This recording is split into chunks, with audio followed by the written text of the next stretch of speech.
Hello friends, कैसे हैं आप सभी। आई होप सब अच्छे होंगे।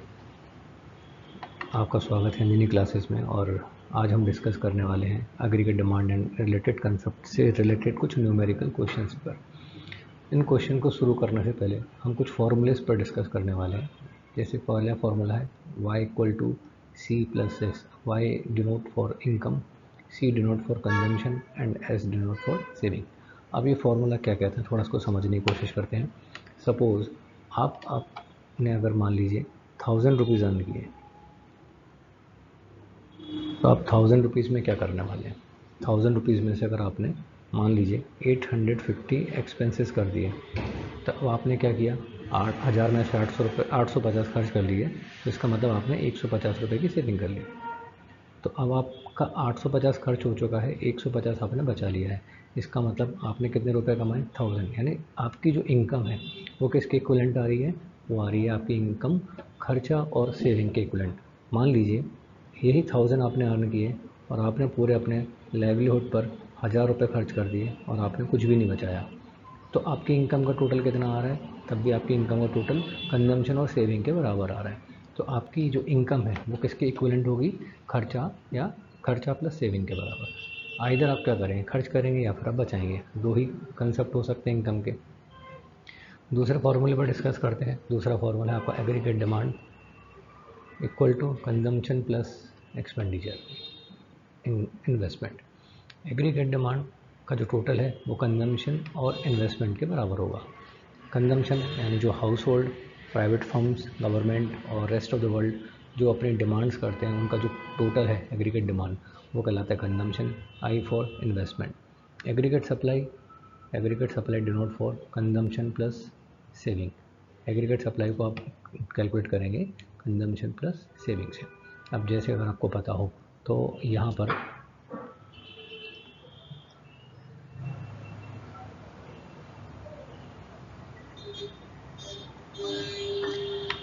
एडी और as,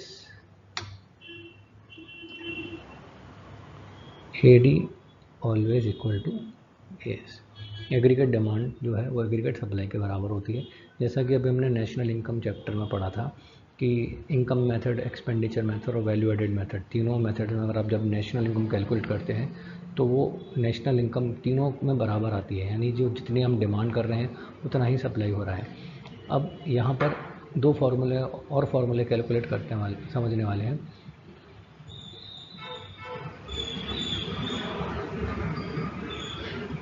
APS, average propensity to consume. इसका फॉर्मूला है इनकम डिवाइडेड बाय कंजम्पशन।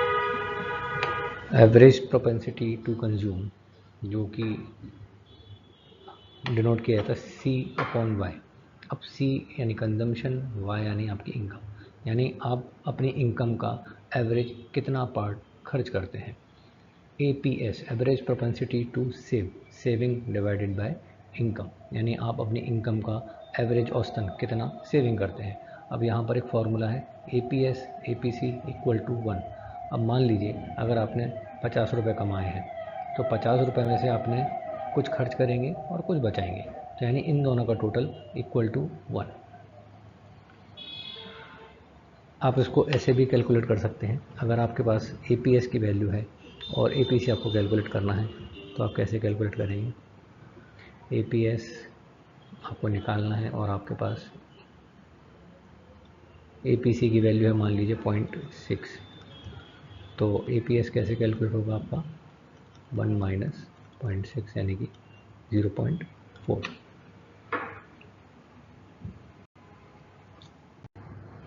अब हम आगे के फॉर्मूले डिस्कस करते हैं जिसमें marginal propensity to consume.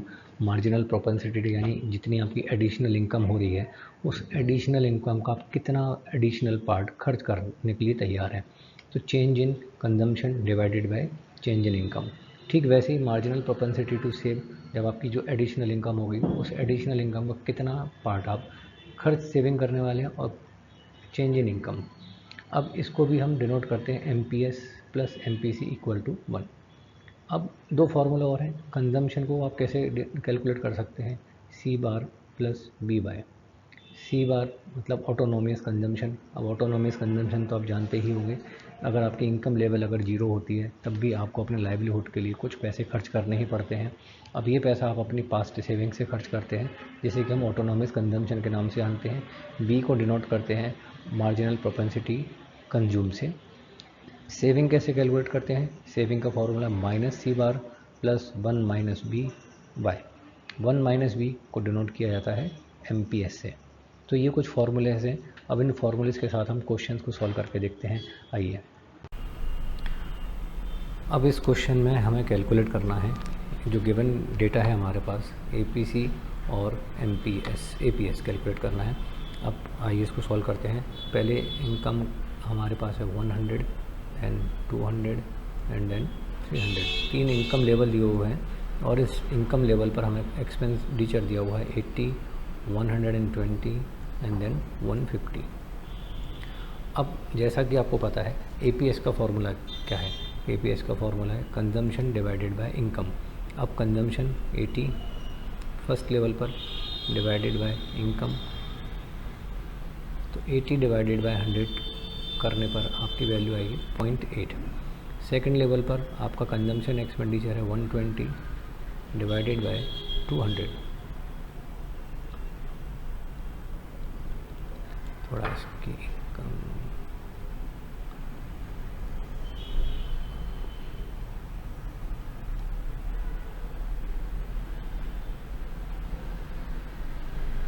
Pointer का साइज थोड़ा बढ़ाना पड़ेगा, 0.6। Third level 150 divided by 300, 0.5।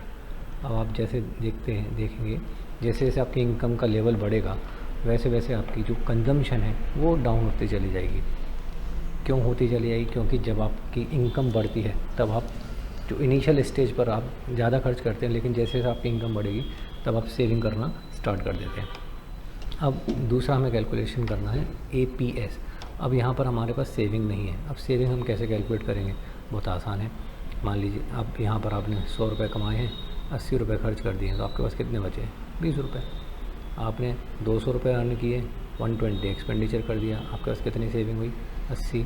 और थर्ड लेवल पर आपने 300 रुपये कमाकर 150 खर्च कर दिए, अब आपकी जो सेविंग है वो है 150।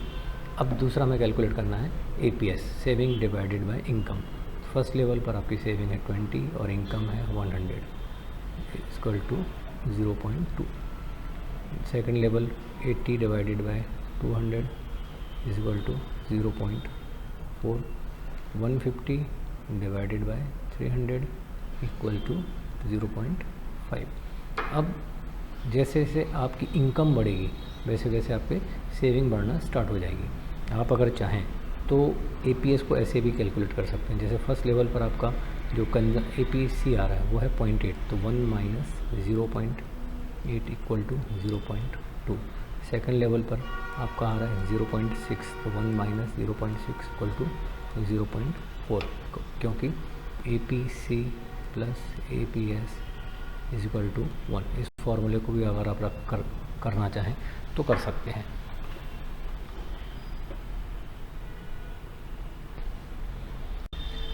आइए अब हम एक दूसरी प्रॉब्लम को और सॉल्व करते हैं, जिसमें आपको गिवन डेटा है,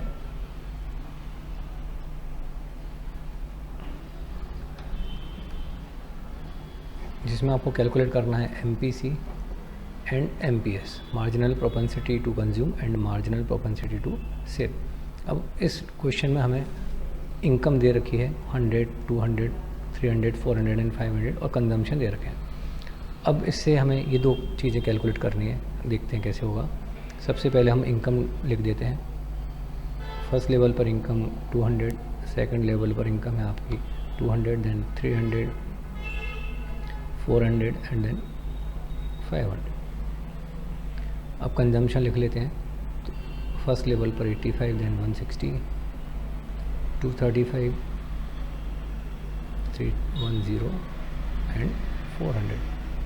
अब जैसा कि आपको पता होना चाहिए, जब हम marginal propensity to consume calculate करते हैं तब हमें दो चीज़ों की रिक्वायरमेंट होती है।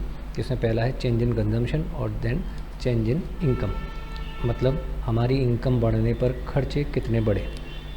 तो सबसे पहले हम चेंज इन इनकम कैलकुलेट कर लेते हैं। अब जो हमारा पहला लेवल है 100, इसके ऊपर का हमें कोई डेटा दिया नहीं है, इसलिए हम पहले लेवल को छोड़ देते हैं। सेकंड लेवल पर हमारी इनकम 100 से 200 हो गई, यानी हमारी इनकम 100 से बढ़ गई। नेक्स्ट लेवल पर 200 से इनकम हमारी 300 हो गई है, यानी हमारी इनकम में फिर एडिशन हुआ 100 का।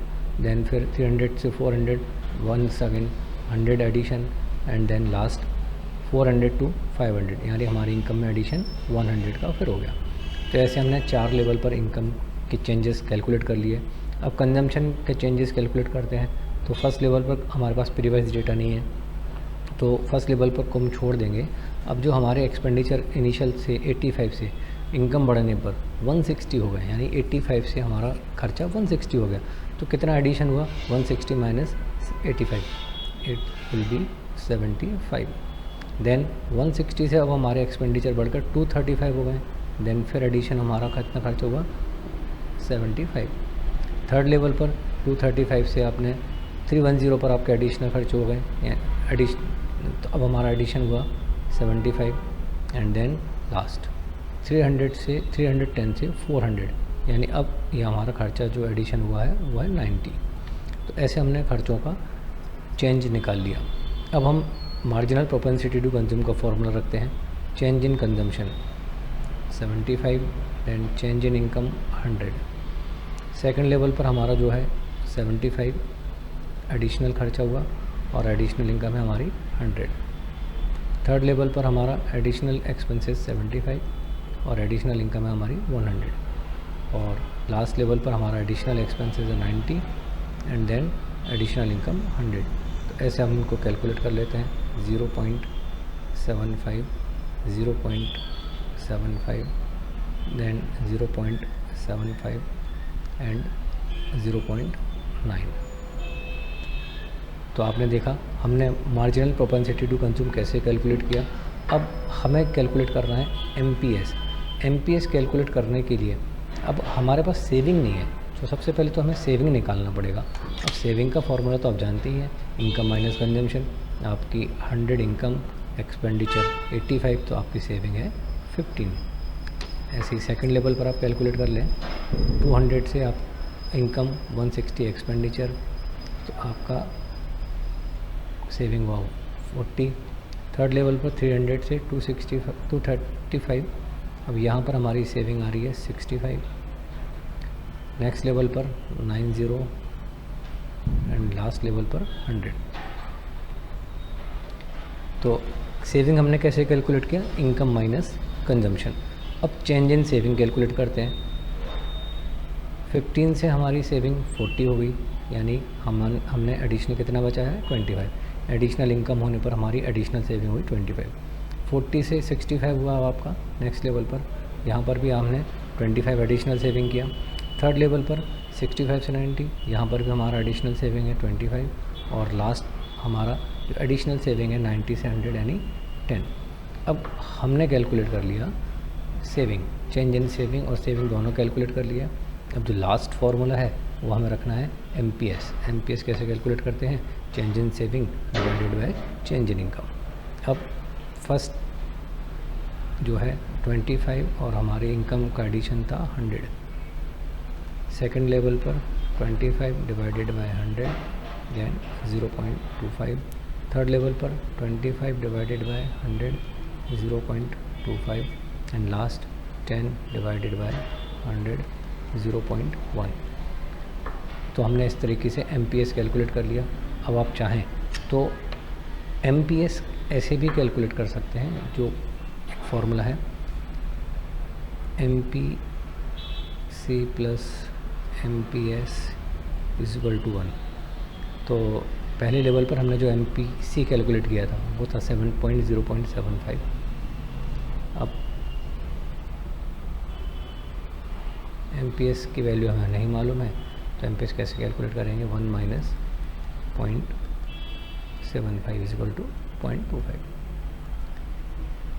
तो MPS कैसे कैलकुलेट किया आपने, 1 माइनस MPC अब आप चाहें तो हर लेवल पर ऐसे कैलकुलेट कर सकते हैं। तो आपने देखा किस तरीके से हमने MPC और MPS दोनों कैलकुलेट किए।